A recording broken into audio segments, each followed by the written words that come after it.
Radha Madhava Kunja Bihari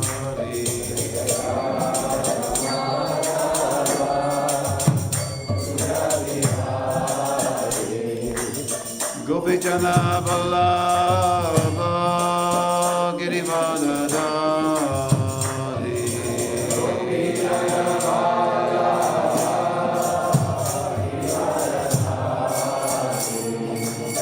Gopijana Vallabha Girivardhari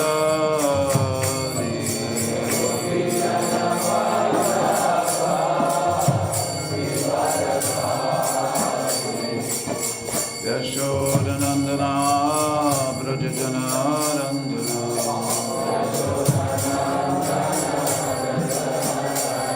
Yashodanandana Brajajana Randana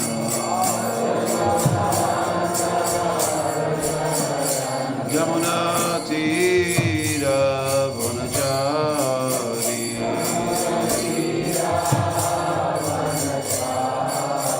Yamuna Tira Vanachari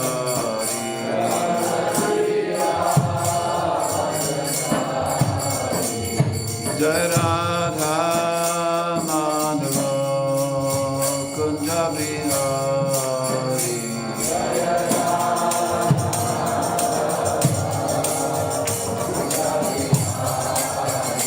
Gopijana Vallabha Girivardhari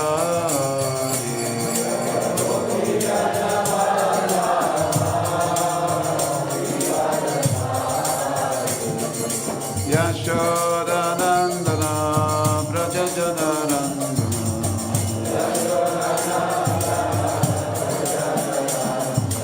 Yashodanandana Brajajana Randana Yamuna Tira Vanachari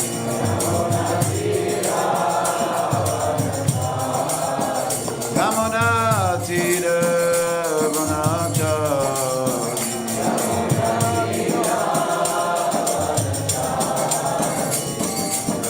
Radha Madhava Kunja Bihari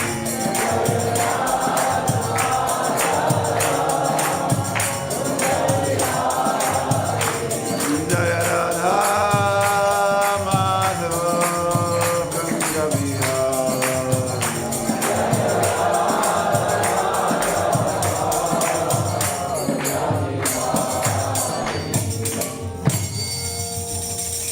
Nam Vishnupada Paramahamsa Pariviraja Acharya Sarvasata Sisimat Sri Bhaktivedanta Swami Srila Prabhupada Ki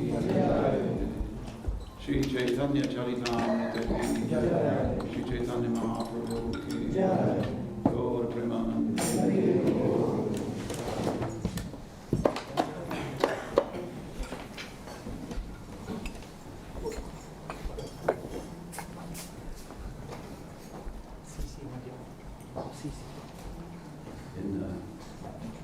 In February or March of 1977, I was in Mayapur, and there was about 600 devotees in the hall, but no book, and no one had written a verse on the board. And Prabhupada looked and he said, "So many devotees, no verse." The greetings to you all. Hare Krishna. From wherever you have come on this cold and frosty morning, you've come with great determination.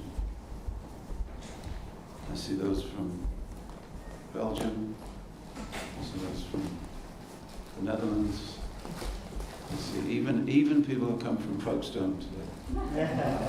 All the way from Folkestone. Thank you very much. Jaya Jaya Shri Chaitanya Jaya Nityananda Jaya Jaita Chandra Jaya Gaura Bhakta Vrinda Jaya Jaya Shri Chaitanya Jaya Nityananda. Jaya Dvaita Chandra Jaya Gaura Bhakta Vrinda. Jaya Jaya Shri Chaitanya Jaya Nityananda. Jaya Dvaita Chandra Jaya Gaura Bhakta Vrinda. Hare Krishna, Krishna Krishna, Hare Hare, Hare Rama, Rama Rama, Hare Hare. Hare Krishna, Krishna Krishna, Hare Hare, Hare Rama, Rama Hare Hare. Good resistance. So we have,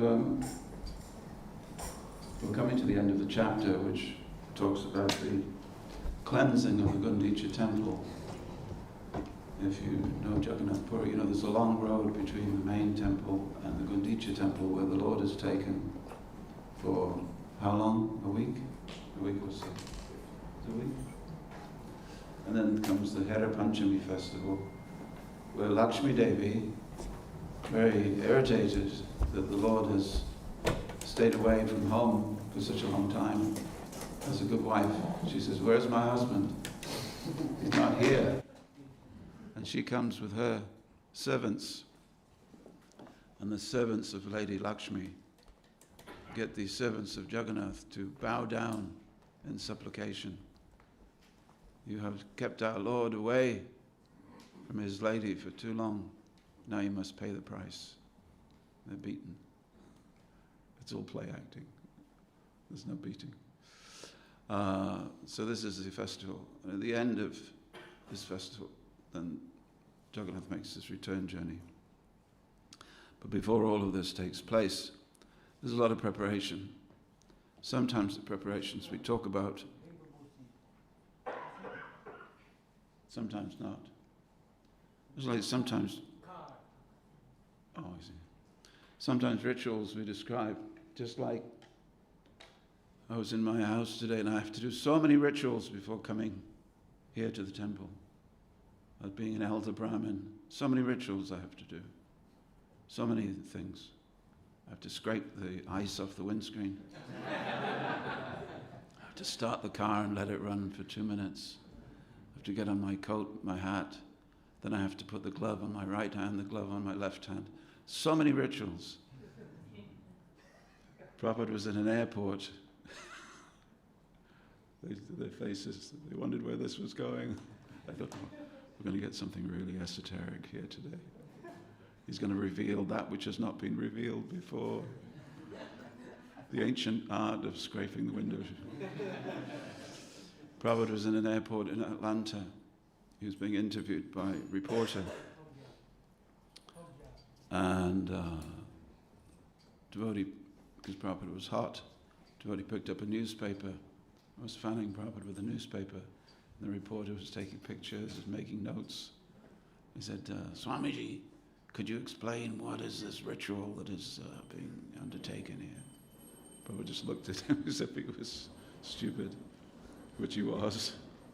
He said, "It is hot. He is fanning me."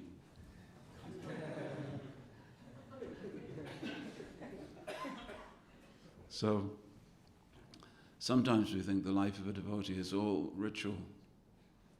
That's true.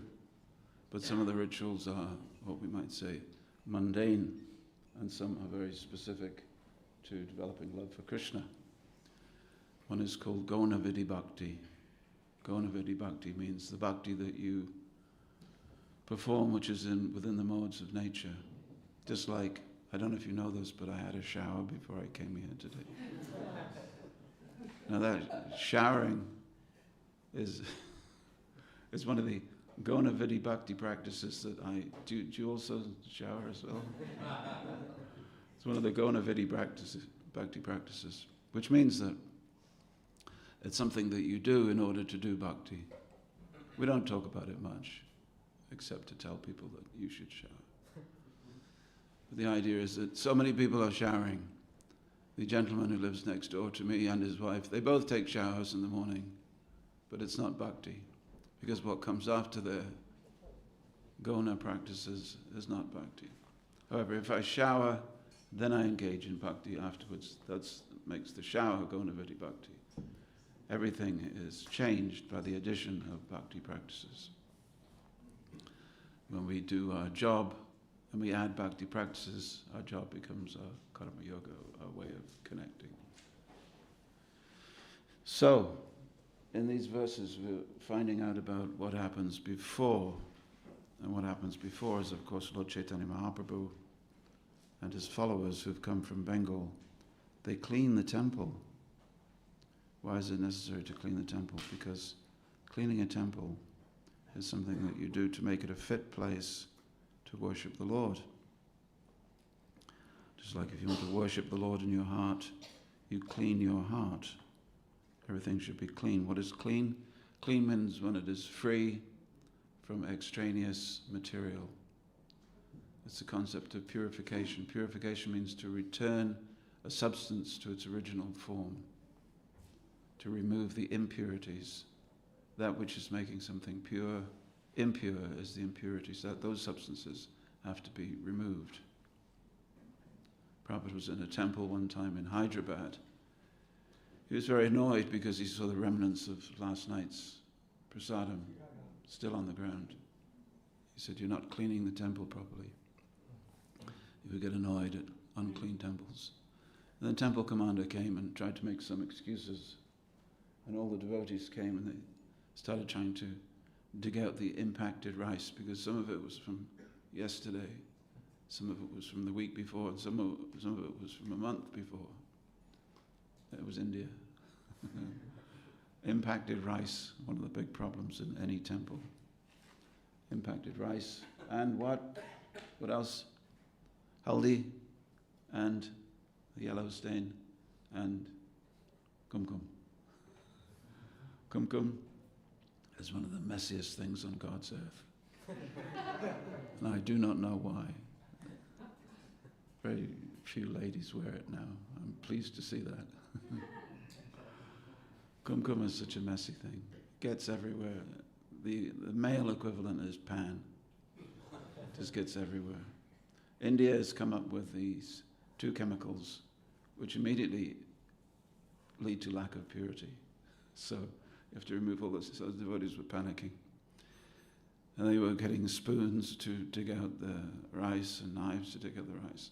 Prabhupada was pointing to it. He said, and one temple commander came and he said, "Don't worry, Srila Prabhupada, I've got a knife." And Prabhupada just said, "Save it for your throat."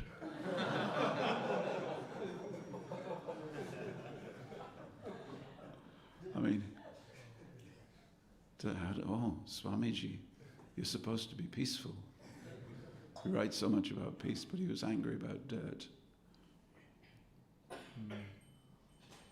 Also angry about quality of prasadam. You know what he said on the same trip? He took a look at the khichdi, tasted the khichdi. He said, "This is dog food." So kitchen standards, kitchen cleanliness, and what comes out of the kitchen, very important. Anyway, so Chaitanya Mahaprabhu and the devotees from Bengal, who were there for a few months, clean the temple very thoroughly. They clean it once, twice, 3 times. And having cleaned their hearts by the cleaning of the temple, they go to see Jagannath. But in this particular section, which I've been given to comment on, we find that when they see Jagannath, they don't just take darshan, as we might say, but they actually have darshan, and there's a difference. So that's what I thought we could focus on. So where are we? Text 13, 213? Yeah? Oh, you've got it up there. No one told me. I was expecting you to... Okay, all right, okay. I'll read through it. Bandulila Pularjini Adara Suranga. If you like. There's no purport, but feel free if you want to practice your very bad Bengali, that's good. Ishatasita kanti amrata taranga. The chin of the Lord, tinged with buff colour. Yeah, good. Conquered the beauty of the banduli flower. This increased the beauty of his mild smiling, which was like the lustrous waves of nectar. Please repeat. The chin of the Lord, tinged with buff colour, conquered the beauty of the banduli flower. This increased the beauty of his mild smiling, which was like lustrous waves of nectar.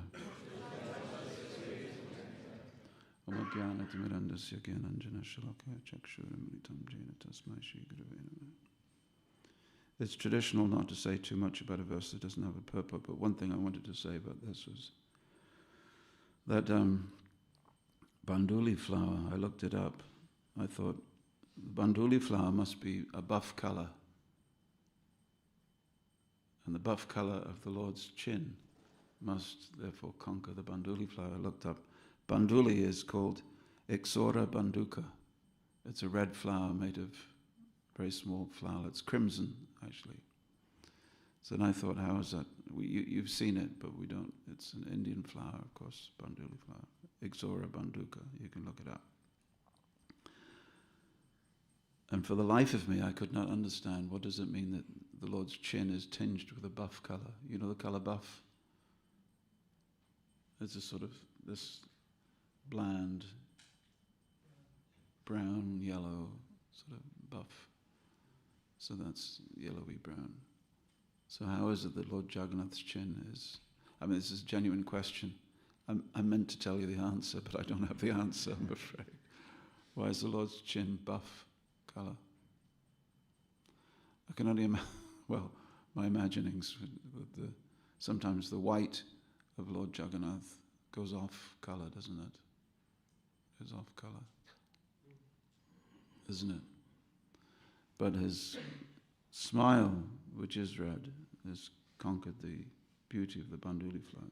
Main thing here, that it increased the beauty of his mild smiling, which was like the lustrous waves of nectar. So in these few verses, we're going to see how the devotees look at Jagannath, look at the Lord, and they feel very attracted. And this is quite curious because in one sense, the form of Jagannath is very simple. And you will find in some of the comments from Srila Bhaktivedanta Saraswati Thakur, he said if you go to see Lord Jagannath and you don't see with eyes of devotion, premanjana chorita bhakti vilochanena, eyes tinged with the salve of love of God, if you don't have those eyes, you will see, oh, here is a form which is meant to be Krishna, but it's only half made.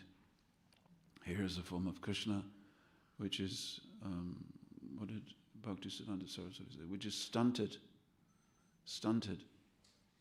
no fully formed arms. So if you're looking for a figure of grace and beauty, and you look at Lord Jagannath, you may be disappointed unless you can see with the eyes of love. So that's a little bit of a heads up to what's being discussed. Next one, please. 2:14. Shri Mukha Sundara Kanti Vade Kshane Kshane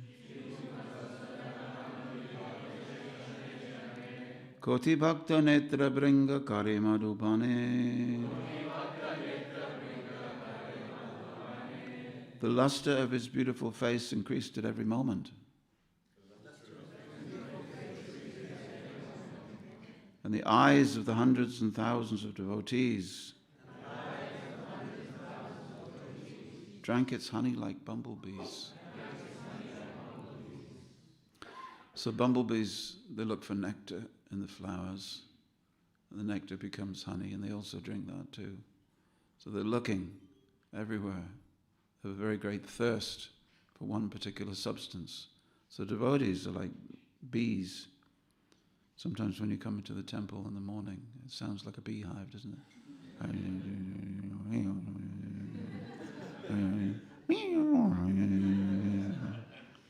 They're looking at the Lord. How is it that the luster of the beautiful face increases at every moment? Because as devotees, we are experiencing waves of nectar. Waves of nectar. Why is it called a wave of nectar? You must have experienced that. A wave of nectar. You're there, Krishna is there, in one of any form. You experience a feeling, and the feeling has a peak, and then the feeling dies down, isn't it? It's a wave of nectar. Where it comes from, you don't know. Can you control it? You think you can, but you can't control it. It comes unbidden, unannounced. Hello, I'm a wave of nectar. Get ready. Whoosh, splash. Oh my God, where did that come from? It must be the way I'm chanting this morning. No. It must be that I'm a nice guy, girl. It must be that I'm a really good devotee. No, don't go for it. Because you'll have to wait such a long time before you get the next wave of nectar. As soon as pride comes, we call that tarangarangini. A wave came. It was only a tiny wave, a wavelet, and you started to enjoy it. It means enjoy. Tarangarangini means enjoying the surf. So you were standing on the beach of disconsolate devotion. A little wave came, tickled your feet, and you went, I've been given prem. Look at me, everybody look at me. I'm a special person. No. You'll have to wait longer now. Get further back on the beach. 2:15, please. Yatapiye tata trishna bhade nirantara Mukambuja charinetra naya yantara. As the eyes began to drink, the nectarian honey of his lotus face, their thirst increased. Thus their eyes did not leave him. In the Laghu Bhagavatamrita, Srila Rupa Goswami has described the beauty of the Lord in this way. Asamanordva madhurya tarangamrita varidihi jangamastavarola rupo gopendra nandana. The beauty of the son of Maharaj Nanda is incomparable. Nothing is higher than his beauty, and nothing can equal it. His beauty is like waves in an ocean of nectar. This beauty is attractive, both for moving and non-moving objects. Similarly, in the Tantra Shastra, there is another description of the Lord's beauty. Kandharpa koti arbuddha rupa shobha niraja padabja nakam chalasya kutrapya drishta shutaramya kanter dhyanam param nanda sutasya vakshe. I shall relate the supreme meditation upon Lord Shri Krishna, the son of Nanda Maharaj. The tips of the toes of his lotus feet reflect the beauty of the bodies of the unlimited millions of cupids, and his bodily luster has never been seen or heard of anywhere. One may also consult Srimad Bhagavatam 10, 29, 14 in this connection. Well, I looked it up. Obviously, being a curious chap, 10, 29, 14 is the following.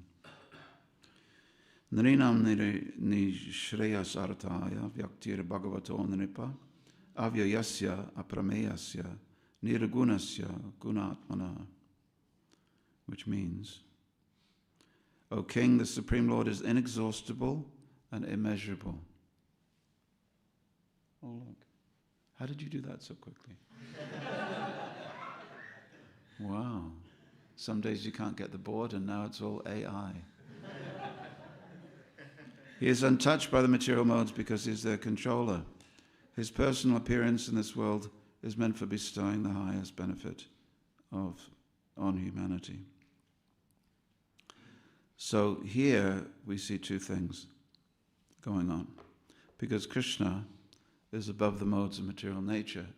Therefore, when you connect with Krishna, you are lifted above the modes of material nature.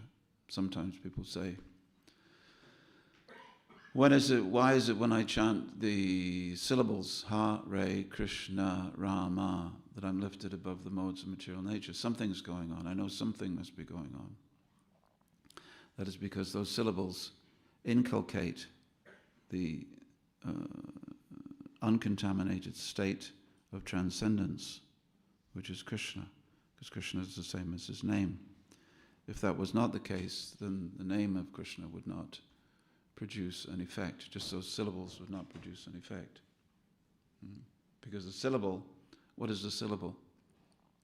Syllable is just your tongue wagging, and the tongue is a muscle.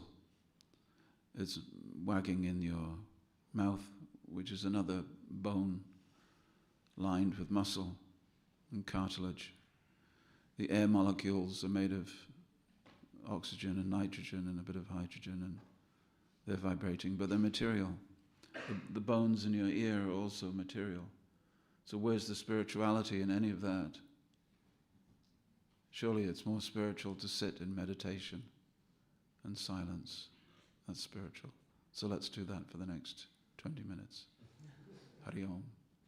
No, we don't believe that. We do believe that matter becomes spiritualized when it is contacted by the supreme transcendence.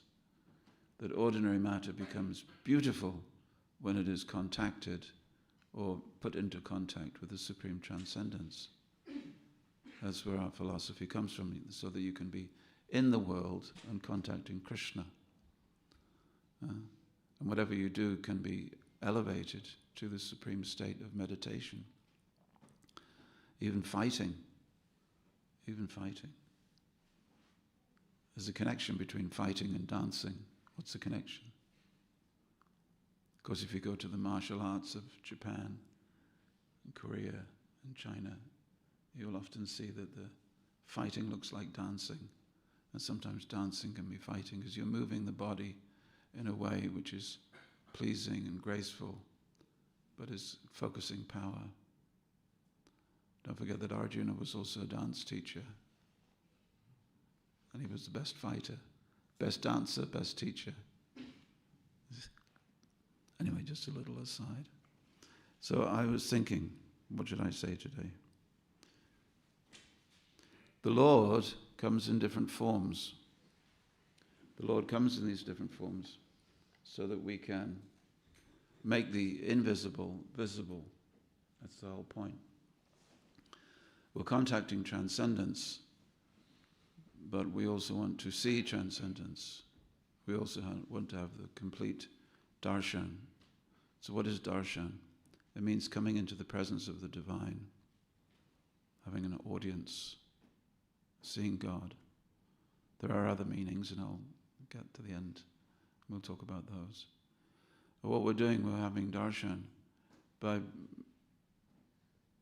accepting God's invitation that he becomes visible to our mundane eyes, our mundane sense of touch, our mundane ears, thereby purifying our senses and allowing us to see him in what appears to be matter, but which becomes transcendence when it's connected to him.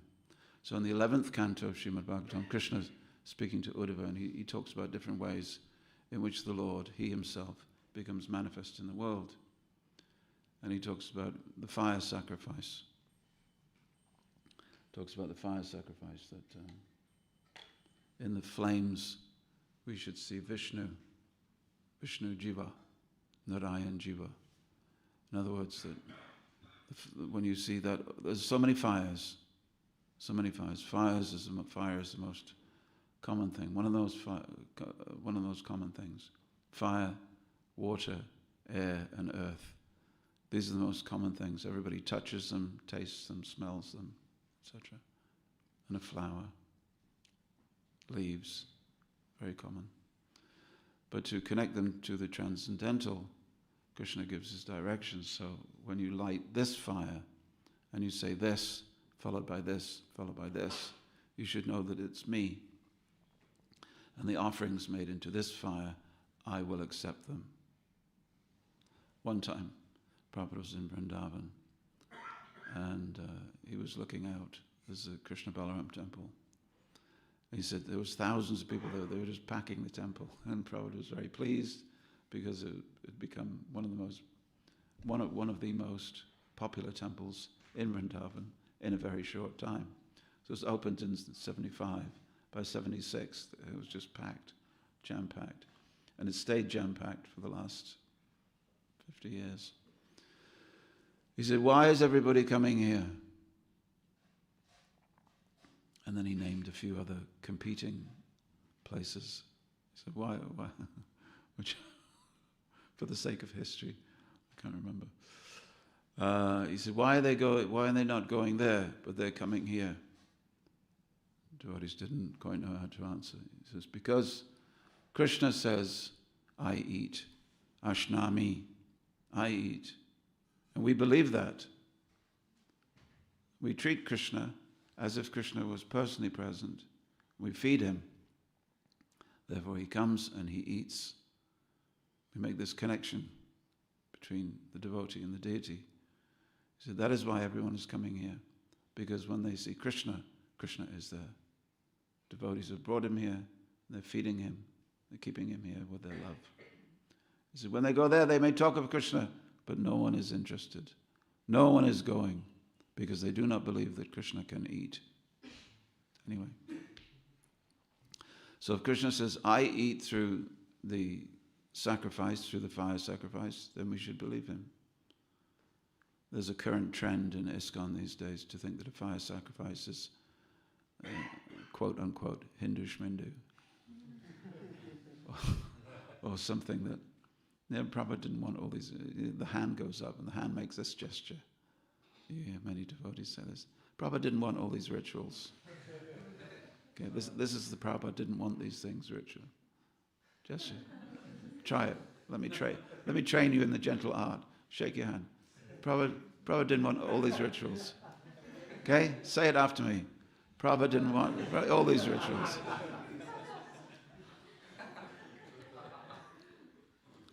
Prabhupada only wanted Srimad Bhagavatam. Oh, so what are you going to do in the 11th canto then, when it says that Krishna wants all these rituals? Okay. All these rituals means he does not want rituals in which the pure bhakti is not generated. When you do a ritual and it is just for the ritual, it is possible to be attached to doing a ritual just for the sake of ritual. There was a lady came here, she was a professor from Winchester University, and she wanted to discuss ritual with me. And because she couldn't get a reply from any of the other devotees, because she was here from Mangalarti all the way through to breakfast. She said, Kripamoy, I have a question. I said, yes, feel free. She said, well, when I talk to the devotees about the rituals that they do in the morning program, they tell me that they don't do rituals. But they come in temple, they sing the same song at the same time, they bow down at the same time, they throw petals on the Guru's feet at the same time, they take sacred liquid at the same time, saying the same words, they ring the bell at the same time, they sing the same songs. They all attend the same ritual. She said, which part of that is not ritual? I said, what they mean is that they don't perform empty ritual. They don't perform empty ritual. When devotees hear the word ritual, they think empty ritual. Ritual which is devoid of love. But actually we do a lot of rituals. From the putting on of your tilak in the morning, to the showering, to the scraping the car, to get here. There's so many rituals. But we focus on the point that we want those rituals, which are a ritual is any act performed regularly in conformity to a description. We always try to do it the right way, don't we? And we come in the temple, and the ritual is, don't fail to bow down. You must bow down on two hands. The head must touch the floor, etc., etc. These descriptions. So we're very, very prescriptive in how we we do our rituals. But the point is, devotees do them with love. Anyway, fire yagyas. Then Krishna says, you can also worship me in the mandala. What's a mandala? Or as people say, Mandela. No, that was the former president of South Africa. Or they use the slightly Buddhistic, they go mandala. No, it's not mandala, and it's not Mandela. It's mandala. Mandala, as in Rasa Mandala. So, which is a geometric design that the sadhu, who doesn't have any access to any deity worship, he will draw on a beach or the bank of a river. The idea is if you're a sannyasi, I know, Maharaj, that you do this every day. When you wake up on Hampstead Heath or Clapham Common or wherever you found a tree that you can sleep under, you go to the bank of the lake, you take your bath in the freezing water, first smashing the ice. You're laughing, but you don't know what he goes through to get here every morning. And then you take a twig, you snap a twig off a tree and you brush your teeth. You take another twig and you draw a sacred mandala on the ground. You touch various points on the star of the mandala and you invoke different mantras. And in the middle of the mandala, with your tilak finger, you place the sacred deity that you're worshipping. That's another way, Krishna says. Because what's happening, you're seeing the lines on the ground, and with your intelligence, you're seeing Krishna in the mantra, and then you're seeing Krishna through that mandala. That's another way. What is the other way, Krishna says? The kumbha, the kalash, or as devotees in ISKCON call it, the sacred coconut. Coconuts are not sacred. There's not a species of coconut that we can find. Oh, this is no, that's an ordinary coconut tree. Now look, I see a sacred coconut on that sacred coconut tree. Let's pick that one. Coconut is made sacred. What is the kumbha? It's the urn or the vase surmounted by the coconut with a coronet of leaves, which is invoked with the deity of your choice. So anything from Krishna to Gauranga to Vishwakshena to Shiva, depending who you're worshipping, can be invoked. What's the idea? Well, the idea is that a pot can be easily found anywhere, water can be found anywhere, leaves can be found anywhere, coconut can be found with great difficulty sometimes, especially if Tesco's is not open. And the initiation ceremony has to take place early in the morning during class. But in ordinary equatorial life, coconut will be there. So even a poor man can construct a kumbha. The idea is that the Lord is invoked in these material elements. And finally, stone, granite, marble, wood, mud can be shaped to form the deity of the Lord. And we perform the avahana and stapana mudras and the visarjana mudras when we've finished. The whole point is, my dear Lord, I invite you to come here. Prabhu kripaya swagatam kuru. I invite you to come here. Please come.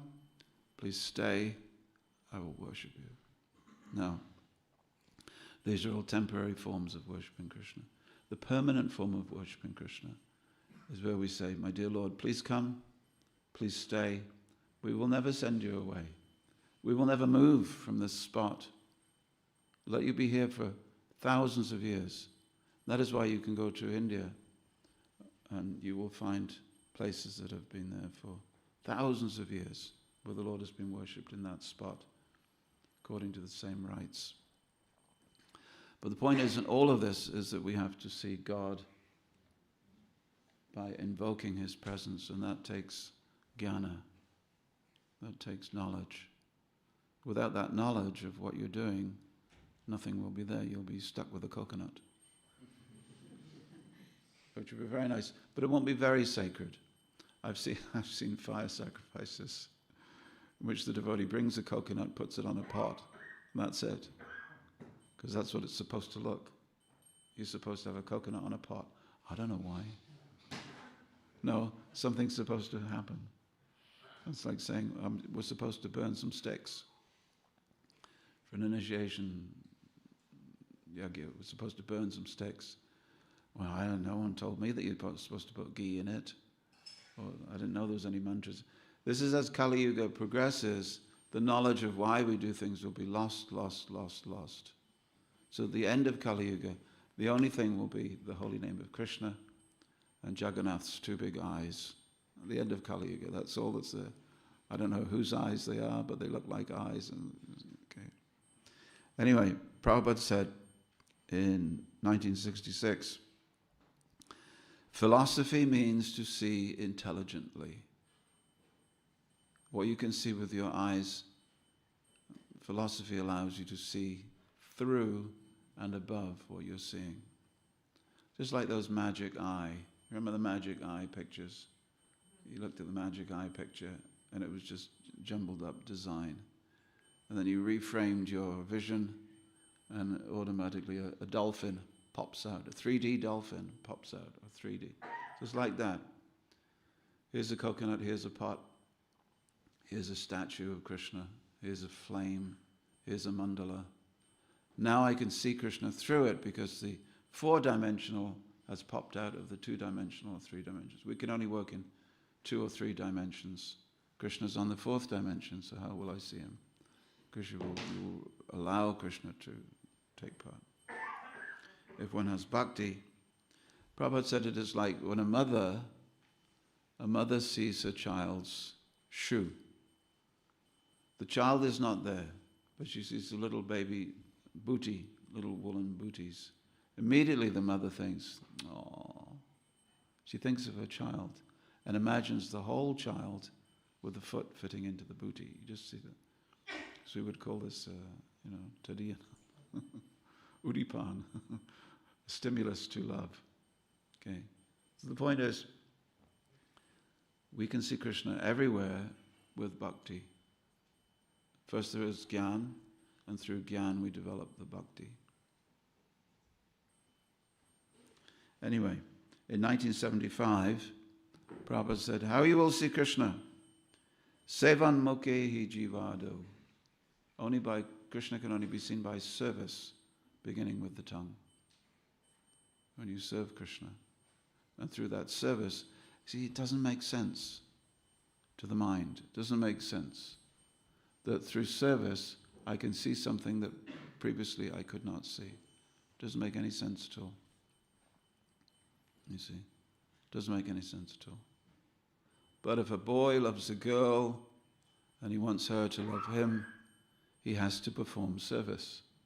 There has to be flowers. There has to be nice places. Right? Young gentleman. There has to be chocolates. There has to be a ring. There has to be nice things presented. And then the love will develop. So in bhakti it's the same thing. You see Krishna, what is the relationship? The relationship is service. It's not, well, I'll wait until Krishna serves me. Then if Krishna serves me, and I can absolutely see that Krishna is serving me in some way in my life, when my needs have been met, then I'll believe in Krishna. Then maybe I'll start to develop some appreciation, gratitude, ultimately love. Most people do that, don't they? Well, I'll hold on to my faith until you guys at the temple prove to me that Krishna helped my auntie when she was sick. And if your auntie dies, then there's no Krishna. Sorry, we can't do miracles with your auntie. When your time is up, time is up. So, in the story of the Supreme Lord helped the materialistic devotees of the Lord to defeat the demons. This is a story told in the Kena Upanishad. But as soon as he'd helped them, they became proud. This is what demigod is. There's a difference between a demigod and a devotee. The demigods know that the Supreme Lord exists, but at the same time, they want something that he can give them. Therefore, when he gives it, they have a tendency to become proud. So he appeared before them as a yaksha. He was in disguise. So first of all, Agni comes. Agni comes. And there's the Lord in the form of a yaksha. He says, "Who are you?" He says, "I'm Agni." He says, "Well, what can you do?" He said, "I can do everything. I can burn anything." He said, he put a piece of straw on the ground. He said, "Well, burn the straw." Agni, Agni, the supreme deity of fire, one piece of straw, nothing. He went away. Then comes Vayu. Vayu, what can you do? I can blow things, create storms. I am the air, even within people's bodies. He said, "Blow that piece of straw." But the straw didn't move. He went away dejected. Then Indra came and the yaksha disappeared. Indra says, "Where's he gone?" And Uma came and he said, "Where is he?" "Oh, that was the Supreme Lord." He said, "Ah, yes, now I understand." So the understanding is that Agni is Jata Veda, Vayu is Matarishva, but Indra, he's displaying the principle of accepting a guru, and Uma in this case was his guru. She's associated with Shiva. So Kena Upanishad explains this, and in order to see Krishna, you have to go through the agency of a person that will help you to see what is really there. And to do that, you have to become free from pride. Lord Ramachandra said that when pride has been lost, pridelessness opens the gate to Vaikuntha. If you can become free from pride, you become eligible for Vaikuntha. Can you stay for 5 more minutes, Maharaj? Because there's some good stories, okay? So, Bhaktisiddhanta Saraswati started the first temple, when was it, 1918? 1918, Chaitanya Mat. And he installed the deities of Gandharvika Giridhari in Navadvip. One day he was standing taking darshan, but he didn't have his specs on.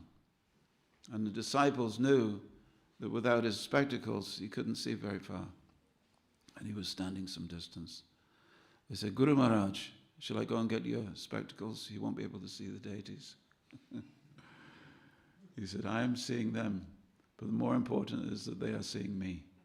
This is the real meaning of darshan, that I'm presenting myself before them."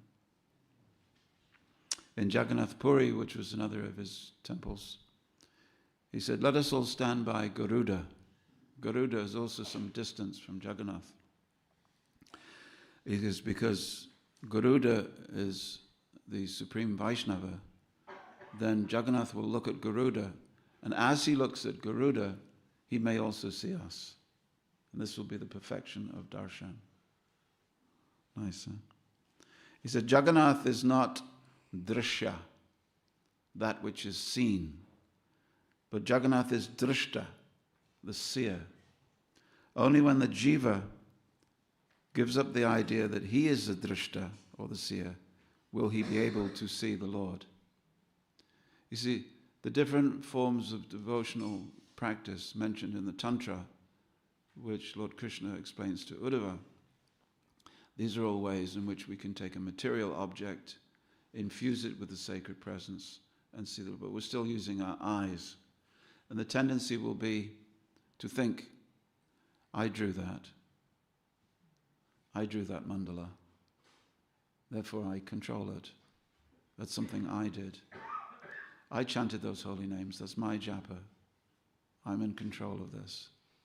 You see, I burned these wood, I started this fire, I did that. See, the tendency to control, to take proprietorship, take a sense that I'm enjoying this, is so deeply rooted that it's very difficult to control. Therefore, we have to have that removed by higher agency. Someone came, he says, yes, this is what I wanted to say. The disciple came to him and said, I want to see Bhagavan in this lifetime, Guru Maharaj. But the point is, he says, well, He says, you want to see Bhagavan. Better that you work in such a way that Bhagavan can see you. This was a standard reply. This is where our Prabhupada gets us from. So we try to capture Krishna by taking a picture on our iPhone 15. Therefore, you go to any temple in India now, instead of the hands in prayer, or in the Gaudiya Vaishnava hands like this, in jubilant, drinking in the nectar of the Lord's face, we'll whip out the iPhone. Why are you taking a photograph? The photograph, you're not performing darshan. You should be thinking to yourself, I have such pride. Why can't I see the Lord in front of me right now? Okay. Instead, what business is it to take a picture of Krishna? Why are you doing that? So we try to do that. Let me control Krishna. I will have the darshan and I will share the darshan with others. No, you're not sharing anything. You're sharing some forms and some colors. Okay. Let me go in front of Krishna and judge the outfits. I will judge the outfit. I will judge the head pujari and whether he or she has made nice arrangements for the Lord. I will be the adjudicator. Those flowers could be moved along a little bit. Yeah, I don't think he's done I don't think he's done this right or that right. Or, yes, this has been done for my pleasure today. I like the way that Krishna is. Yesterday, not so much, but today, I am enjoying Krishna. Well, I'm sorry, that's not darshan. Therefore, a devotee is counseled, don't look Krishna in the face when you're taking darshan until you've taken darshan of Krishna's feet. Look from the feet upwards. Okay? Otherwise, this controlling tendency immediately takes over, instead of standing in awe. Let me receive Mahaprasadam and talk about the recipes. No, it's supreme transcendence that's going into your mouth. Well, I like this, but I think there's a little bit too much sugar in this. In other words, you're reducing it to the material object from which it was constructed, not elevating it to the supreme act of mercy that is coming your way. Okay? Or we have puja in our homes, in which we hope to see Krishna in our homes. And I'm a great fan of telling people to worship Krishna at home. I've spent my whole life telling people, worship Krishna at home. But the tendency at home is, it's my home. Krishna is part of my family. Or even if people have, so they choose a form of Krishna which most meets their desire. Traditionally, the form of Krishna is given by the Guru. But as disciples, sometimes we want to have a form of Krishna that pleases me and my family. And even if we take Shalagram Shila, we'll stick on eyes that look like Barbie, or little brats, or whatever it is. We'll try and sentimentalize the worship of the Lord. To be very careful of that, because it means I'm pulling Krishna down to my level of enjoyment and control, rather than allowing myself to be elevated to him.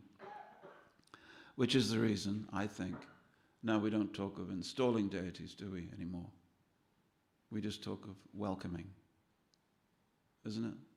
All over this tradition of welcoming the deities. Welcoming means, if I want to worship them, I can. And when I don't want to worship them, then I don't have to. Well, isn't that an easy cop-out? That's much easier for you, isn't it? Easy way. Installation means you've got to worship Krishna every day. Well, I'll be a devotee, but I won't be initiated. That's easy for you, isn't it? Yeah, when I want to chant, I'll chant. And when I don't want to chant, then I won't chant. It's easier for me that way. Well, why not allow yourself to follow the principle of being elevated rather than bringing it down? We want to bring Krishna within our domain. So someone came to Bhaktivedanta Saraswati Thakur. And a man said, while sitting on the riverside, on the riverbank yesterday, I saw Krishna.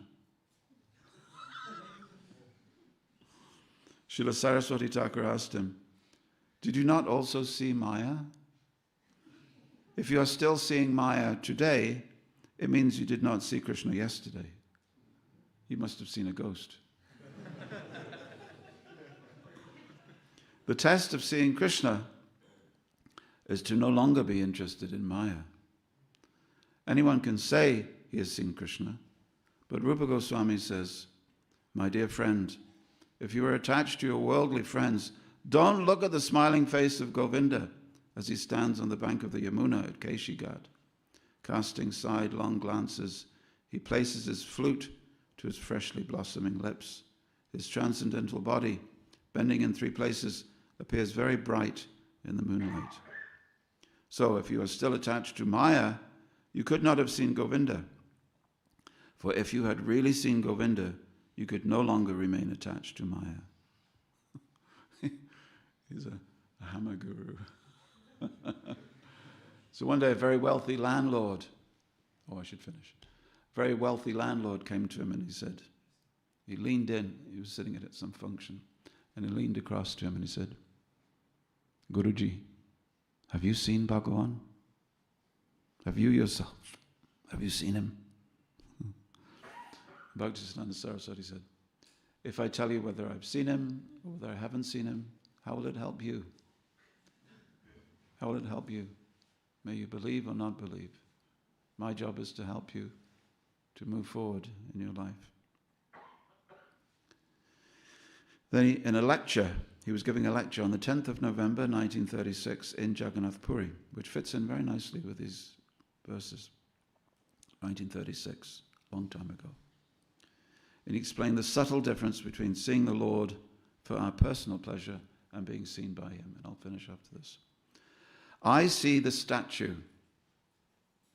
This kind of thinking is in the spirit of enjoyment, whereas the deity sees me, my uncovered pure self, is deity darshan. If in the same way that I see a film, a drama, or gymnastic display, or hear a song, I think, I can see the deity with my eyes and fathom him by my intelligence. Such an attempt will be on the material platform. One will derive no benefit from such inclinations, not meant for satisfying the Lord's senses. Faith in the Lord entails not having faith in mundane enjoyment or in mundane renunciation. If one has faith in this world, then that is his bhoga, enjoyment. The objects of the world are for my enjoyment. Such a mentality is due to not having initiation and spiritual knowledge. Hare Krishna. Jagannath Darshan ki jai. Srila Prabhupada ki jai. One question.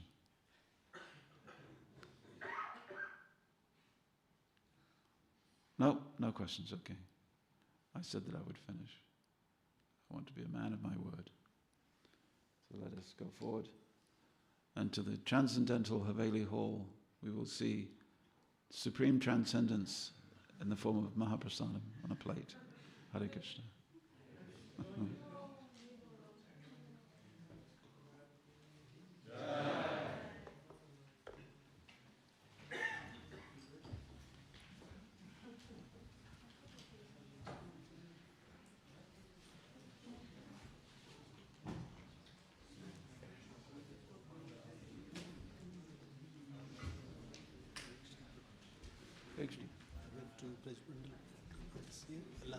Oh, good.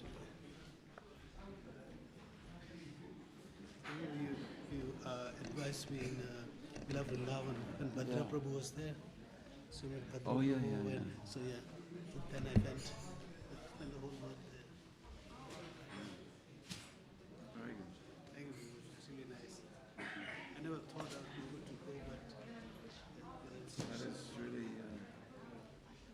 you see Krishna by your austerity. When there's pain in your feet, when you're walking in your temple, and you see Krishna through your feet, through that pain. I'm not sure if I was able to do that. It was really a uplifting experience. Walking with all the devotees, 1,500 of